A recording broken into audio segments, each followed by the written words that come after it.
20-some months have been so divisive and so destructive, and we've lost much of our humanity because we can't hug each other anymore. We don't recognize each other, especially in the summer, because we're all wearing masks and dark glasses. So to be able to see actual human beings, even though it's 7 o'clock, and at my age by 7:45, you're in bed? Me and my jammies. When Gloria Berman and Gene Furman reached out to me a couple months ago and said, would I be happy or willing to speak to the crowd, the group, the crowd. I said, okay, what do you want me to talk about? Well, it's to you. And I said, well, you know, there's so many programs here at the museum that are light and airy and musical. But one of the things that we Jews haven't spoken about in a long time, in many ways because we're frightened to, is the question, Mi Yehudi, who is Jew, and Ma Yehudi, what is a Jew? That's a problem that's going on in Israel, it's a problem that's going on today, it's a problem that's going on because we are in the central Monmouth County community, 9 miles south of here, in Ocean County, is a completely different community that questions Mi Yehudi, who is a Jew, and Ma Yehudi, what is a Jew? And so I'm going to speak of not Judaism, nor even of our theology. What I want to discuss for these few moments we have together is about the isms and the ologies. Now these are suffixes to beliefs, philosophies, religious dicta, political postures, many of which have been fostered in this political year here in the United States, whether by name or by influence. Now these can be scholarly treatises, religious explanations, scientific explorations, political platforms. They can be open and inclusive, they can be closed and exclusive, exclusionary, even triumphalistic. And so we will explore several of them, not in any exhaustive survey, but one that hopefully will have resonance to Jews in this present political climate. What they might be, and what they might offer, is that some will be descriptive, explaining what we see in our newspapers, magazines, online, on our cable news stations, while others will be prescriptive, demanding allegiance, what one must do, and to whom one must give fealty. At some we might find ourselves nodding in agreement, others we will look askance in dismay. You might hear smatterings of today's news in many of these offerings: social programs, women's rights, human rights, environment, climate change, critical race theory, historical honesty, replacement fears. These and more are now part of the present political discourse, especially as we are less than 100 days to the November midterm election. Paul Farty of the Washington Post wrote in 2015, what is true and what is not? Thanks to the growth of the, quote, alternative information ecosystem, unquote, fringe views have gone mainstream, and the truth is whatever you prefer to believe. You can find proof of nutty notions on hundreds of websites, blogs, newsletters, talk radio shows, partisan cable networks. A bogus video, erroneous chart, a phony story passed from peer-to-peer on Facebook often has more credibility than the mainstream media's attempts to correct the record. If you say it loud enough and long enough, people will believe it. Or as Edward R. Murrow once noted, a lie can make it around the world before the truth even gets its pants on. Barry Goldwater, in his acceptance speech in 1964 at the Republican Convention, declared, "I would remind you that extremism in the defense of liberty is no vice, and let me remind you also that moderation in the pursuit of justice is no virtue." Hence, we have Stephen Colbert coining the term truthiness. It's true because I believe it to be true, facts notwithstanding. Is it true because it has been proven, or because I need to believe it to be true because somebody told me it? When we were kids, most of us were asked the question, what is the longest word in the English dictionary? Mm-hmm. You know the answer. We all know the answer. It's from another country. Anti-disestablishmentarianism. We had no idea what its definition was. We should have been prescient enough to know that it would come to bite us in the tuchus today.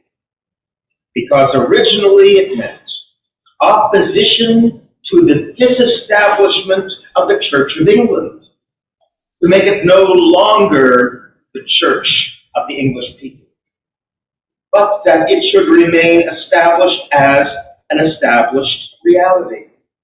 Opposition to the belief that there should no longer be an official church in the country is anti-disestablishmentarianism. Today,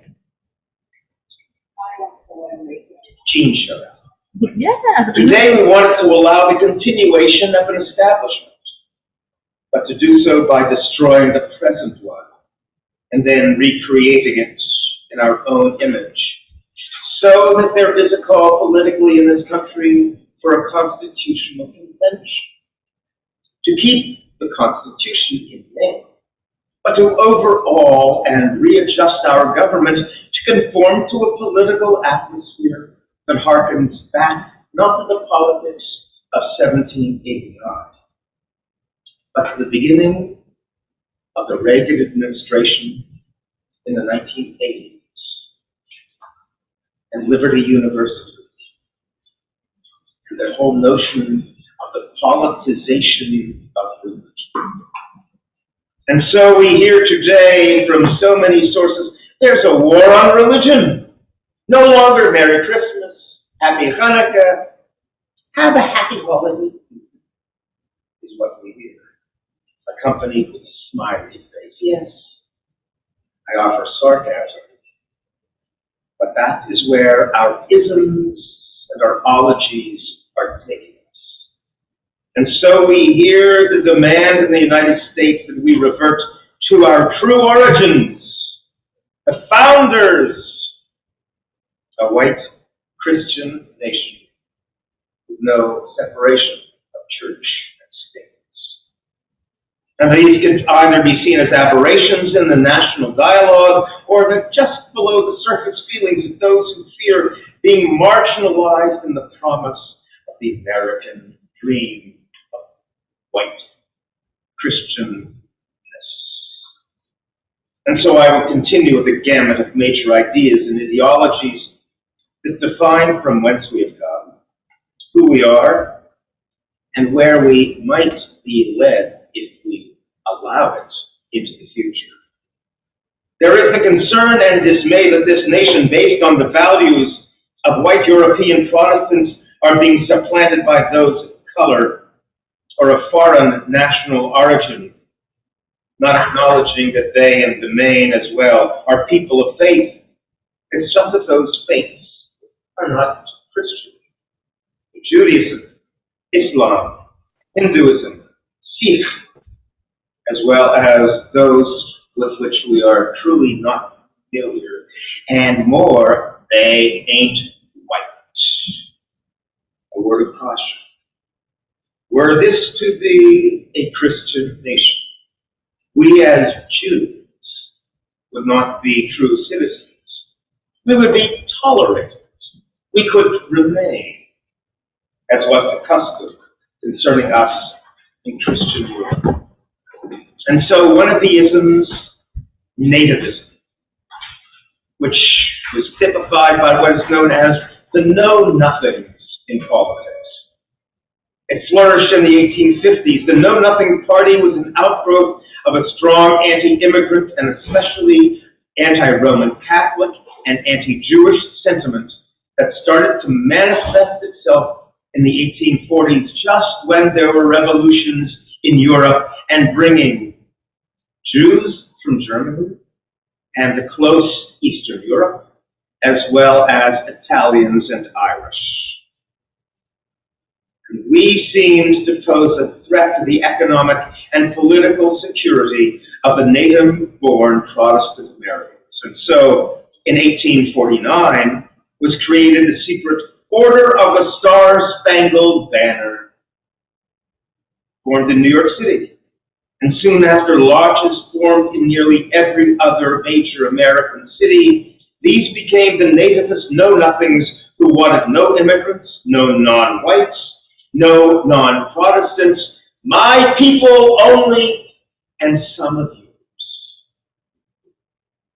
As its membership and importance grew in the 1850s, it shed its clandestine character and took the official name, the American Party, which was then subsumed in the early Democratic Party of the 1860s.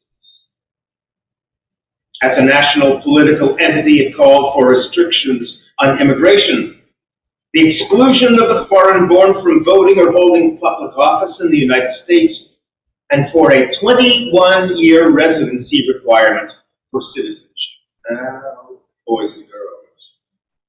It claimed that January 6th of 2021 was merely a rally of good citizens who wished to visit the Capitol, and that it was not an insurrection but an assault by Antifa and the Black Lives Movement, is a contemporary example of a know-nothing response. And so for the first time in our history, not only the Confederate flag was flown in the rotunda of the Capitol, but I wonder, if they're going to spread fecal material on the walls of the Capitol, how did they bring it? In what did they bring it? Aligned with these nativists is the comitatus, Latin force of the country. A loosely organized far-right social movement in the United States starting in the late 1960s, whose members spread a conspiracy-minded anti-government, anti-Semitic message in the name of white Christians to counter what they believe is an attack on their social and political and religious rights and responsibilities. Some posse members embrace the anti-Semitic and white supremacist belief of what's known as capital C, Christian, capital I, identity. Some believe that the U.S. federal government is illegitimate. And our government is known as ZOG, Z-O-G, the Zionist occupied government, an offshoot of the protocols. No sneezing on the truth.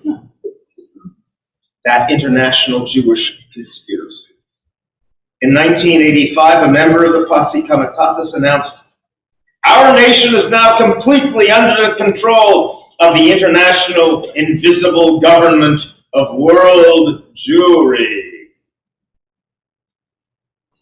Today's QAnon, 3%ers, oath keepers, proud boys are the inheritors of that philosophy. Remember the cry? The Jews will not replace us. And the present threat, which is being called threateningly the day of the woke, W-O-K-E. Anyone who recognizes certain realities that are not in keeping with a right-wing ideology, the woke community is a threat, and it's antagonistic to anyone who is a true blue-blooded white American. God forbid you give credibility to the 1619 Project, women's rights, LGBTQ rights, pure pluralism, or even the Madisonian notion of federalism. So federalism is the basic principle of American federalism is based on the 10th Amendment, which states the powers not delegated to the United States by the Constitution, nor prohibited by it to the states, are reserved to the states respectively or to the people. It's a system of government in which the power is divided between the national, federal government, and the states' governments. Certain things the federal government creates for us, allows us. It's not merely a regional representation. It's a national ideology that covers not only the 50 states, but all of American territories. And just as the United States government is offered certain rights and responsibilities, those not covered by the federal government become the purview of the states. The federal government makes treaties, declares war, controls imports, exports, the power to ratify constitutions. But there's so many shared. But if we look historically at that antebellum time prior to 1860, it was the notion of states' rights. The government does not have the right to control me because I'm a citizen of the state. In fact, Robert E. Lee, when he was offered the generalship by Abraham Lincoln of the Union Army, said, "My allegiance is to the Commonwealth of Virginia, my home state." Ain't a lot changed. Throughout our history, federalism has been a concept open to controversy. Texas, a month and a half ago, put before a legislature the desire to secede. That's all right. Take it back. We have also seen it in Arizona. We've seen it in a number of what are known as the quote-unquote red states, because they don't trust the federal government. Just as an aside, when the FBI went to the 51st state known as Mar-a-Lago to take certain boxes of federal documents, it was fulfilling a subpoena that was refused by the former president.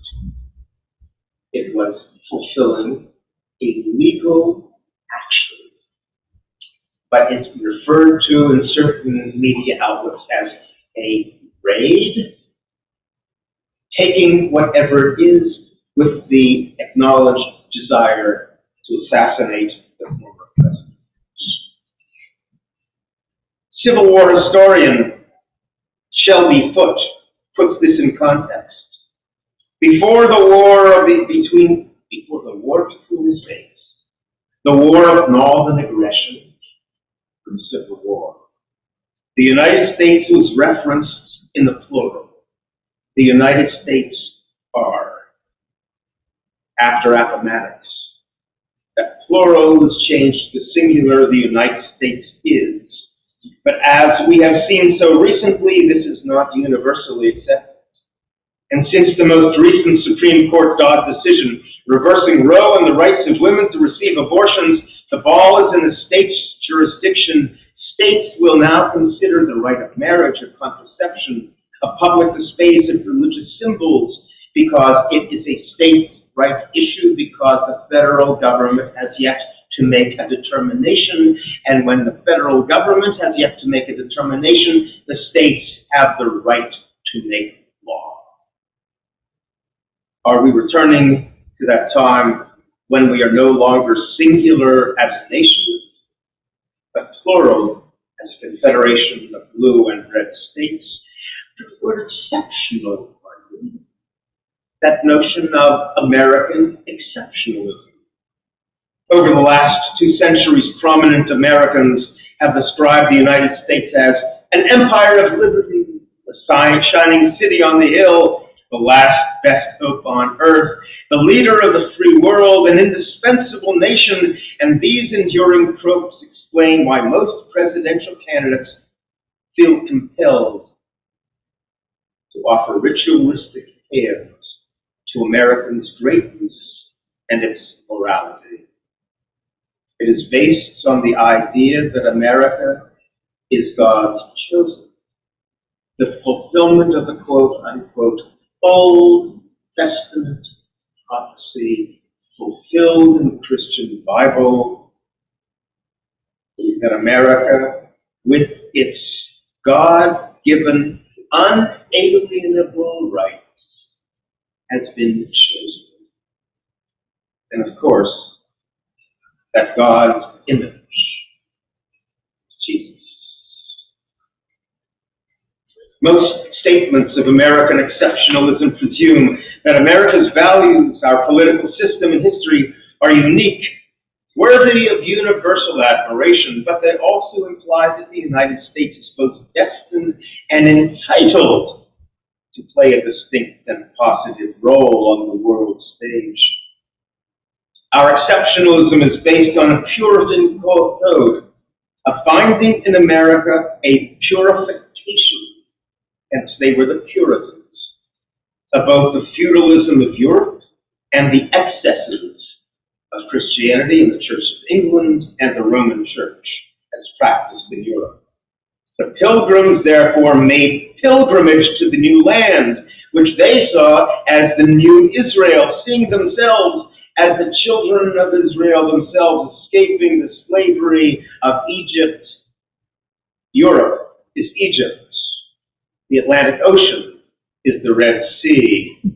And America is the promised land, fulfilling the prophecy of God to his chosen people. We all know the seal of the United States.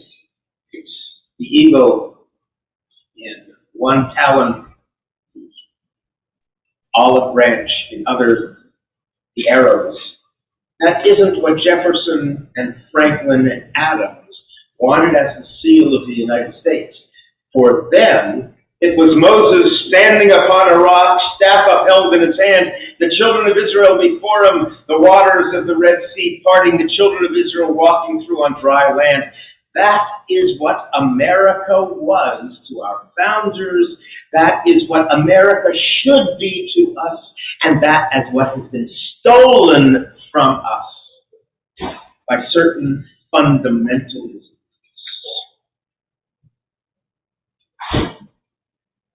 Our exceptionalism became a part of our manifest destiny, that 19th century belief that the United States has a divine mission to expand not just westward across the North American continent, but we spread our form of democracy, our freedom, our culture, and our religion to the rest of the world who need to be saved.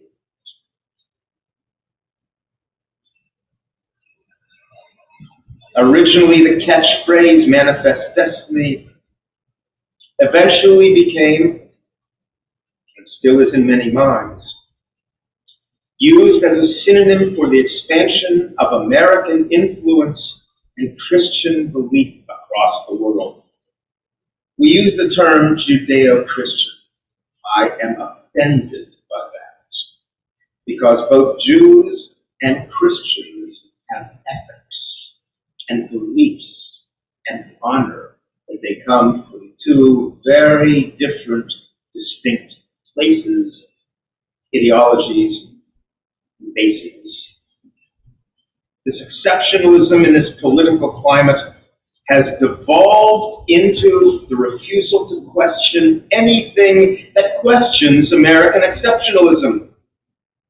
It allows for the permission to destroy an infidel, an unbeliever, non-Western. And so censorship has become acceptable. Certain books, certain ideas are not permitted. name a few. Huck Finn, To Kill a Mockingbird, Mouse, Catcher in the Rye. They're too much. They're too disturbing. My God, you can't deal with that. That will frighten us. It will disturb us. Therefore, don't read one of the greatest American novels. For if so, by denying ideas, we lose any exceptionalism, and we truly will sink, as we are so doing, into mediocrity. And this comes from both fringes, right and left. When fundamentalism, parochialism, and litmus tests politics insinuate themselves into the daily lives of our people, we lose our freedom to disagree and to be disagreeable. This exceptionalism has led politically to jingoism. In its most negative connotation, jingoism is defined as extreme patriotism, especially in the form of aggressive, warlike foreign policy, aggressive, warlike hatred of those who disagree. It's based on the belief that our certain way of government, our Christian values, being best for our own nation, are therefore the best for all nations. The logical extension is that if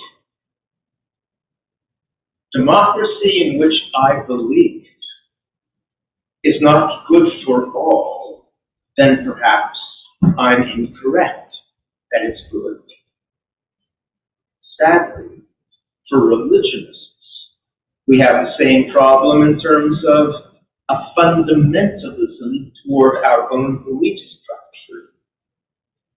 Democracy as practiced in this country is the only form of government for all countries.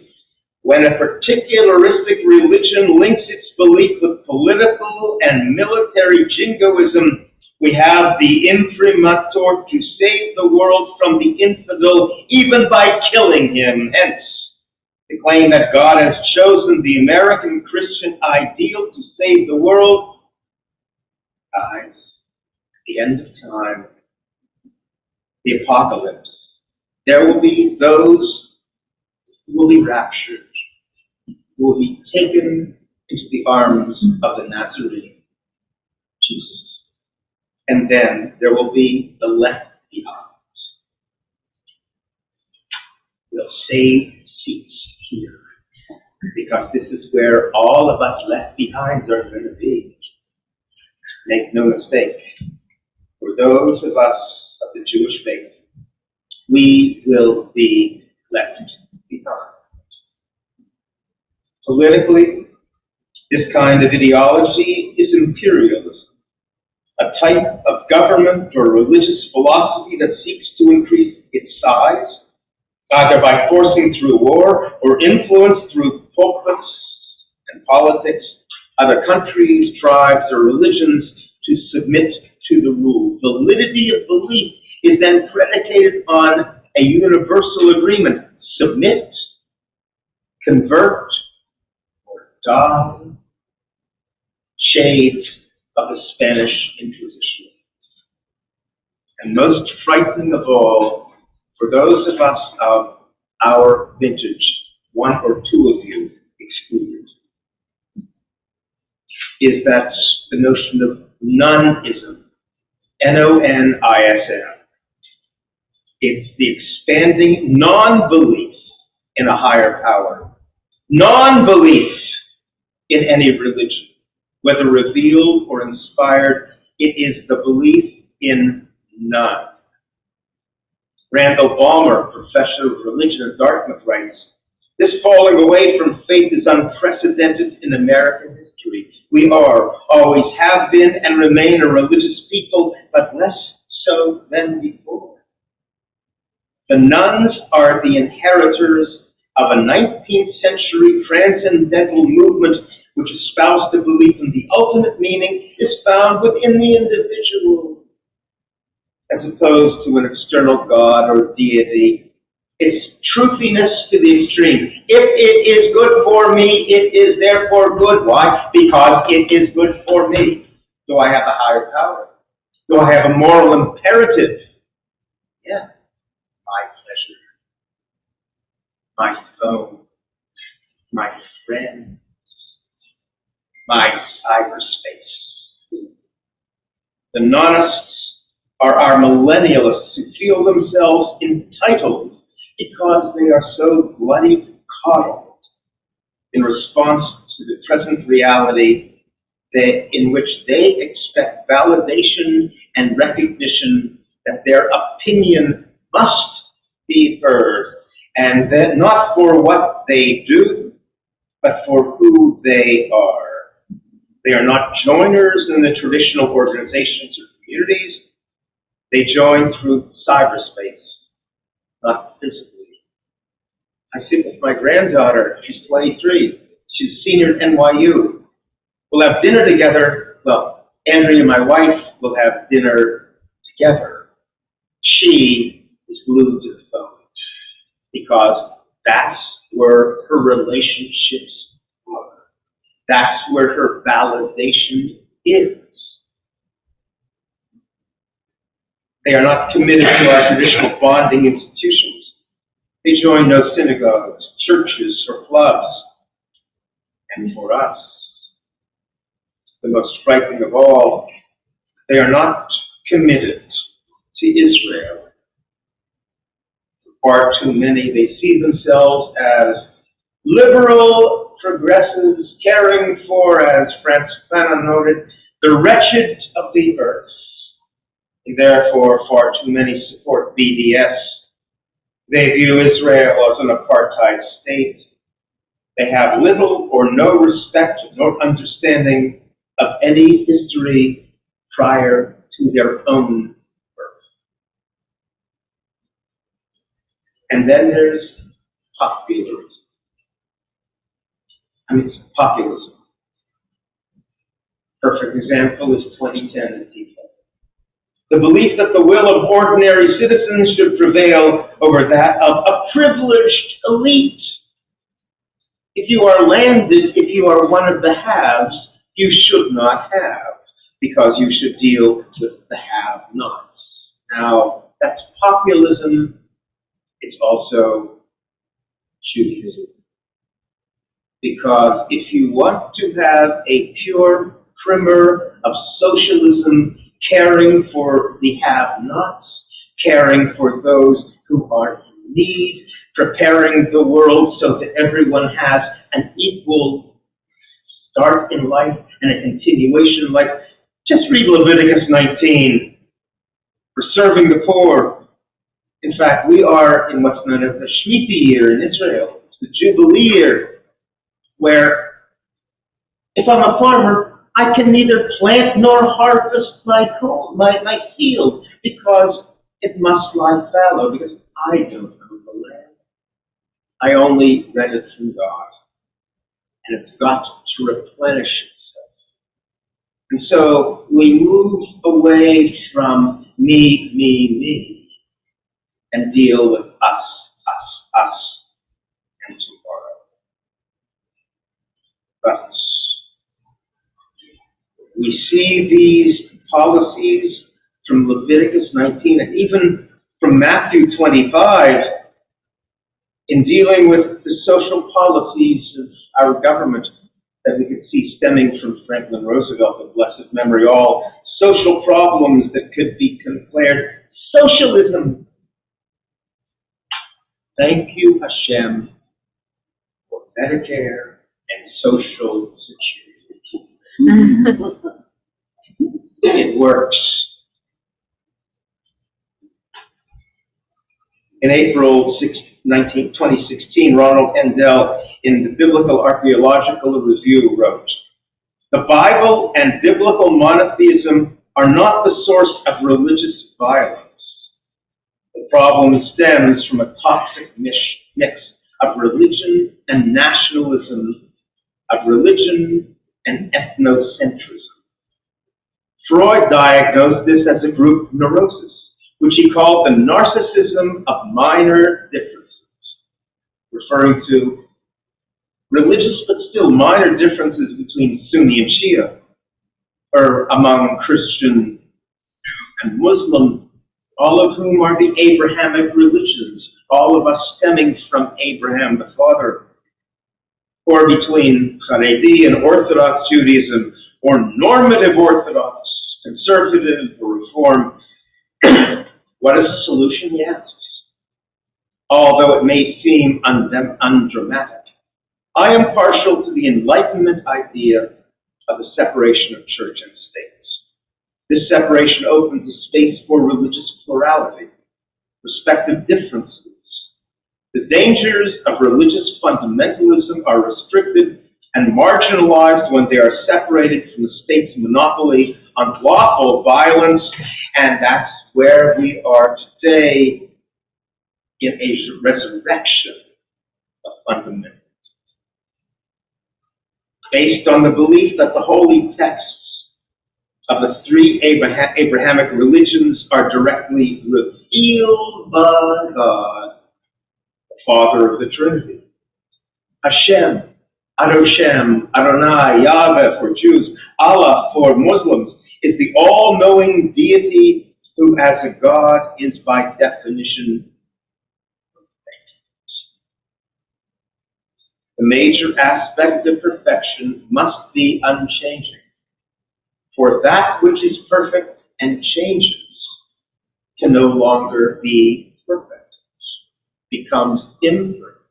And so the fundamentalist approach is that the Word of God cannot change, for if the Word of God changes, then God changes and no longer perfect and no longer God. And so that which God reveals to his creations must have an eternal quality. True as written, both in ideals as in reality. So our earth was created in 6 days. On the seventh day, Hashem rested. And forget what you saw in these past several weeks of 500 million light years away. There are other galaxies. It ain't true because that dude in Kentucky who has created Noah's Ark and the biblical garden recognizes that Adam rode to visit the mishpacha on a dinosaur. There have been those who look at changes and declare that they are not changes, but discoveries of the mysteries of deity, which is fun. Responsive, explicative literature of the three religions, Talmud and Midrash for Judaism, papal declarations, synod decisions for Christians, Haditha for Muslims, are seen as the elucidation of the divine word, and American Jewish jurisprudence in many respects sees the Constitution in the same way as never changing. We are still 1789. It's not air conditioned. We have slaves who are fanning us and making certain that the candles are lit. Times may change, but the Holy Writ, like the Constitution, Gesundheit, is immutable. This is originalism, as though the 21st century individual has not changed in any way from those who met 15 miles south of here. Countering this fundamentalist approach are those who see not divine revelation, but divine inspiration. The ideals of the law never change, but how to make the ideals requires making contemporary the specific law. That is what we have legislatures to do. If the Supreme Court says that the Constitution does not give women the right to choose that over her own body, somebody in Washington had better change the law to maintain the ideal that all, quote, men are created equal with certain unalienable rights. sponsored by a beneficent God of life, liberty, and the pursuit of happiness. In an orthodox world, be it political or religious, there is the belief that there is only one way, one belief, a fundamentalism, the term in and of itself. Orthodoxy, doxy belief, ortho, singular, one belief, one way, one road. In religion, it's the revelation of that perfect God, the unchanging one. And so that originalism, that revelation cannot change, for therefore it would question that original lawgiver, its perfection, and its immutability. But labels are dangerous. Those of us who consider ourselves as Orthodox Jews take offense at being called fundamentalists. Steeped in the shtetl of Poland in the 1700s and not cosmopolitans. Thus, I suggest that we no longer reference the term Orthodox. That Jews are not. It's still water. Oh, you did? But don't worry. I'll build an ark. It's not hitting me. It's not hitting me. I suggest that we no longer use the term Orthodox to reference either our political views or our religious views. I suggest, and I'm referencing my own teacher of blessed memory, Alvin Reines, let us refer to ourselves as holodox Jews. What's that? Holodox, we have many ways of viewing the law, that we have the right to define and redefine and contemporize, so long as we are still maintaining the original ideal of the law. In our tradition, as proof text, we have the example of the bat kol, the voice stemming from God in the midst of a machloket, a discussion. The Talmud relates the story of Hillel and Shammai disagreeing. In the midst of this argument, the bat kol, the voice from heaven, interrupted their dispute by choosing the opinion of Hillel. Why? Although both opinions were valid, both carried weight. Hillel's opinion was given precedence not only because it was more logical, but he also acknowledged the argument of Shammai as having some validity, while Shammai refused to take note of Hillel's. Both are valid opinions, but one has greater quality and better proof text. This is polydoxy, and that is who we are. We are polydox Jews, having different traditions, different styles of prayer, different opinions, God knows, different synagogues, and different clothing styles. But we are all valid Jews in our lives and our practice. I will conclude with a radical comment. We are all Jews, but the word Jew is not the most important for this discussion. It is the modifying word that I am an Orthodox Jew, I am a conservative Jew, I am a Reformed Jew, I am a Reconstructionist Jew, I am a post-denominational Jew, I am a spiritual Jew, I am a gastronomic Jew. So who is a Jew needs to be accompanied with what is a Jew? And what are the beliefs that have brought us here? Because we are cosmopolitan. We are not assimilationists. We do not lose our individuality. Rather, we are acculturationists. We take from the contemporary society and find out whether it is valid within a contemporary Jewish home, community and ideology, and we make it part of our speech. We are not accommodationists. We are believers. And what is important in that belief is to whom we listen, why we listen, and how we have not the right but the responsibility to disagree loudly and fervently, so that whoever is trying to woo us to one opinion over our own has to truly defend himself or herself. And if that discussion is valid, I'll stop being Shammai, I'll be Hillel. I'll agree with you. I thank you for the opportunity of actually seeing your faces. It's been a bloody long time. Thank you, and it's nifty being back in this truly sacred space, because, Michael, I remember when this was just a rotten joint. At least we got rid of the lobster. Thank you, guys. Have a safe time. How would you incorporate or discuss the event of the January 6th Capitol attack?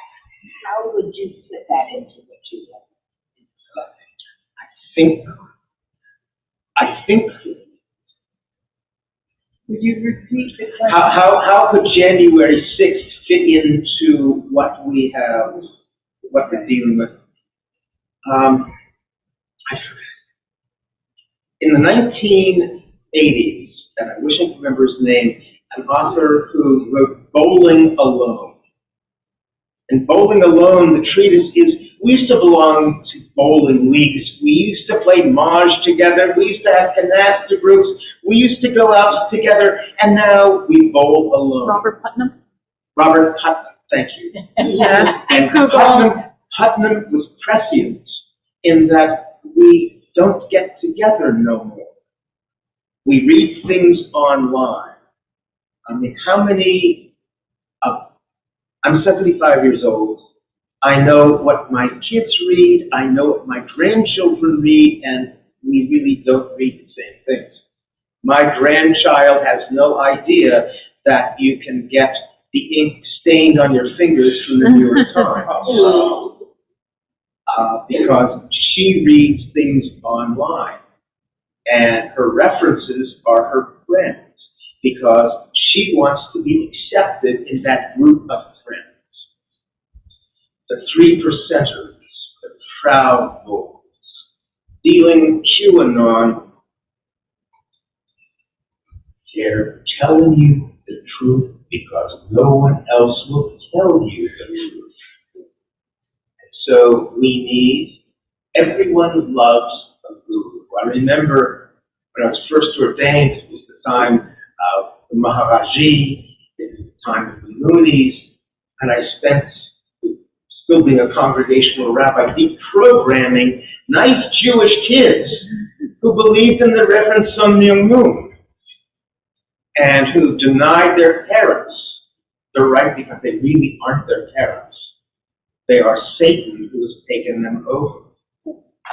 How to answer that? Because there are people in this world who believe there's a pizza parlor in Washington, D.C. that was created with money from Hillary and Bill Clinton, who in the basement send young girls as slaves to Muslim countries, because that's where Bill Clinton is making his money. And no one is saying no. Because whom do we believe? We've got, again, the truth is, we have a guru who has wooed individuals because he's a media star, the television show, who was so popular that, well, if he's popular and he's so good on his show, he can also run the country. And he's never lost. nor would he lose. And so he has fostered, I believe, an insurrection and has taken fertile ground of people who don't trust a government. I'm wondering why, for whatever reasons they don't trust the government. Maybe because they sent people of my sex and age into Southeast Asia to die for nothing. I remember Ronald Reagan in the 1980s going to Liberty University with Jerry Falwell, and he said before the group, "You might not believe everything that I said, but I believe everything you said." I believe Mr. Reagan was the beginning of this revolution of individualistic populism where I am the sole controller of me. And what does Elon Musk have so many billions of dollars when I don't know how I'm going to keep my car from being repoed? And no one's answering. We have social dealings, social programs. You know,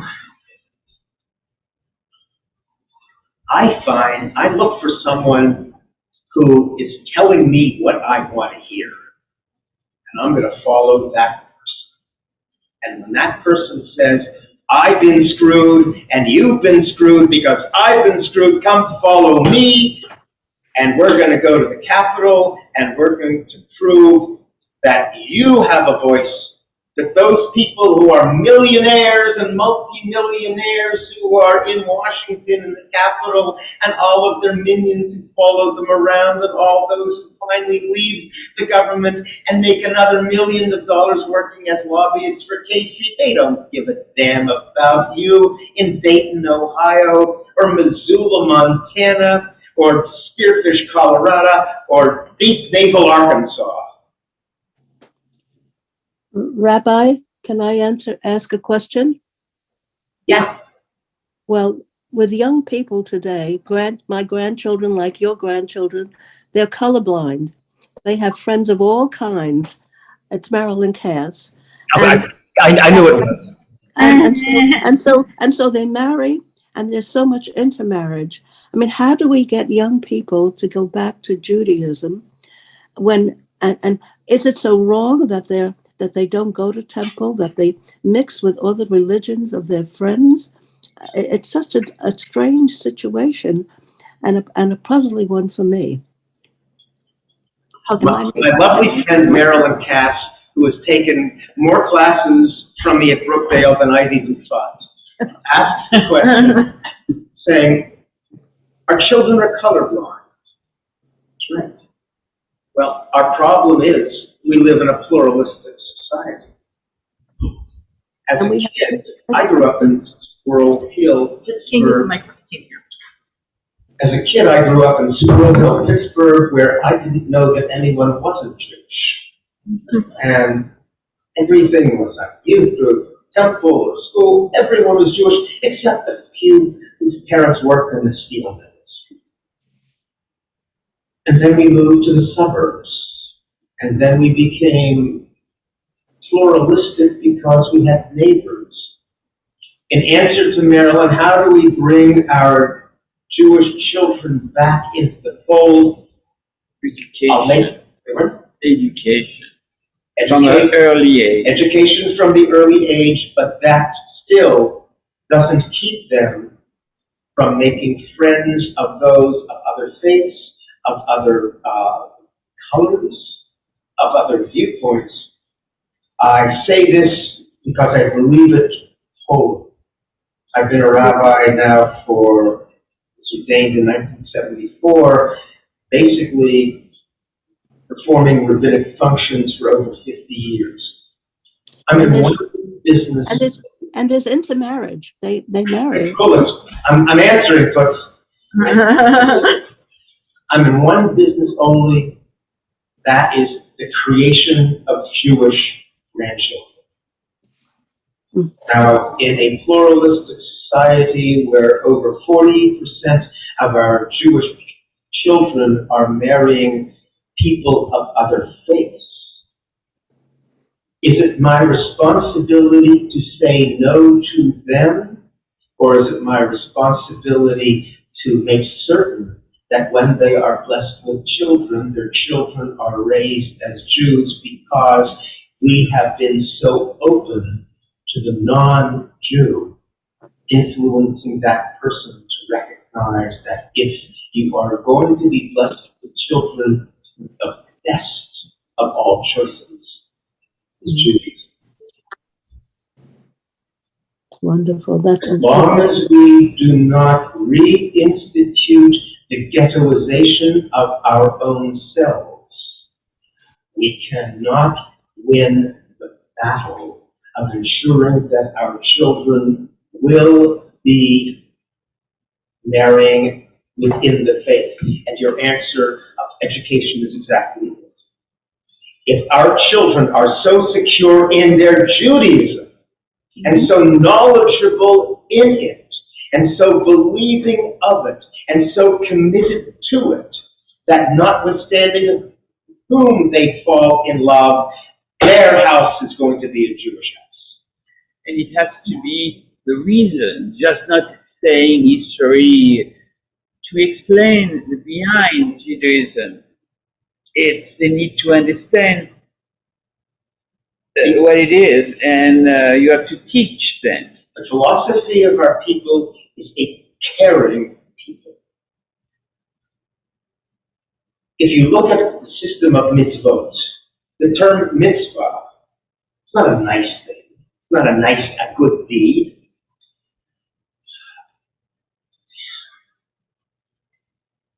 Jews have no rights. When we talk about the right to abortion, the right to marry, the right to this, the right to that, Jews don't have those rights. Jews have responsibilities.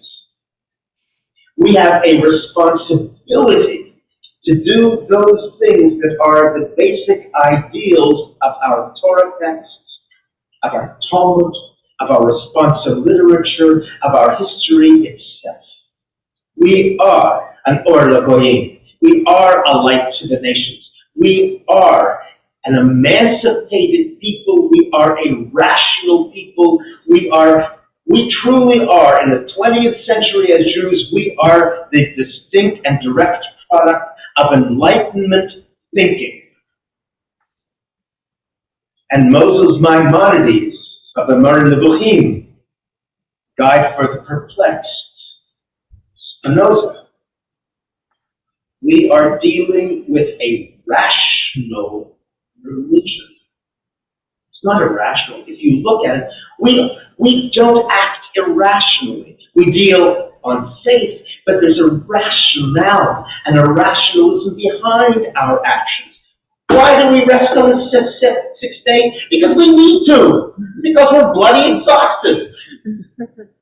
Why does the land have to rest every 7 years? Because it's bloody exhausted. And it needs to replenish itself. Why do we have to, and again referencing Leviticus 19, why do we have to not be over-solicitous to the rich because they have power, nor by the same token over-solicitous to the poor because nebach the poor?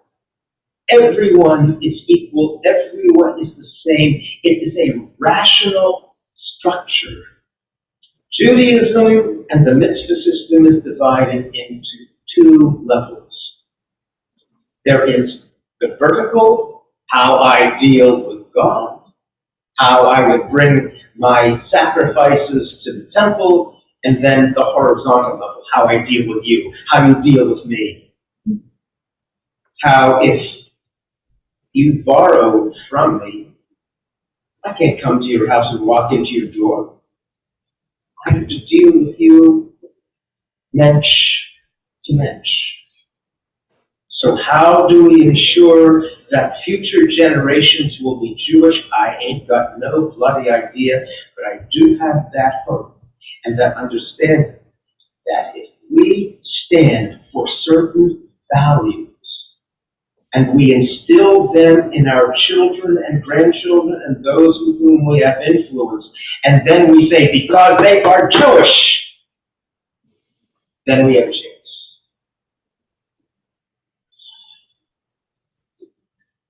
Fabulous. That certainly was a showstopper. Yeah, wasn't it? All right. Yeah. Right, so given, Rabbi, given your given the fact that you mentioned the problems accompanying DDS, and given the fact that you mentioned that at least some problems, these significant problems, accompanying at least some facets of at least some interpretations of populism, and given the fact that Nazism was started off as a small populist movement, and that combined with the fact that first nationwide anti-Semitic action Nazis perpetrated against Jews, well, several years before they were murdering us en masse, was the fact that they boycotted Jewish-owned businesses throughout Germany. Given all these facts, do you see any portention of an even greater increase in anti-Semitism here in America? Yes. As rise of this part of this radical populism. The thing I'm most frightened of is the election in November this year, the election in November of 2024. Yes. I believe that our future is at stake. I think that this November, a midterm election, is the most important election we have always. That was the most important election. 2016, by Hillary. 2020, hello, Joe. What is going on now, and the lies, and the prevarications, and the hatred, and the anti-Semitism that is right there. They ain't wearing sheets no more. They are right there. If you don't. In 1972, I was still in rabbinical school, I started working as a problem pregnancy counselor at Planned Parenthood. And so, pre-Wade, post-Wade, I did my master's thesis on contraception and abortion in Jewish law. For me, the sine qua non of what's going on in America is the Dodd decision, denying women, because it is anti-Jewish. I am voting as an American Jew, one and the same. Not a Jewish American, an American Jew. Doesn't matter that I'm a rabbi. I truly believe in that which, and I think that which the world saw in the 1930s in Europe, which has been noted in the intransigent Arab countries in the Middle East, that we are seeing what used to be outside the big cities in the farmlands, but now we see in every nook and cranny of the United States of a virulent anti-Semitism can only be stopped in the voting booth. And for me, the bottom line is I am going to be, this year, a unidimensional voter. I will not vote for anyone who is not pro-choice. Only got my choice. Chris Smith. Go on. We're torn here because his history with Soviet Jewry has been sterling. But that don't offset his hatred of women's rights and the right for women to choose. That is Jewish.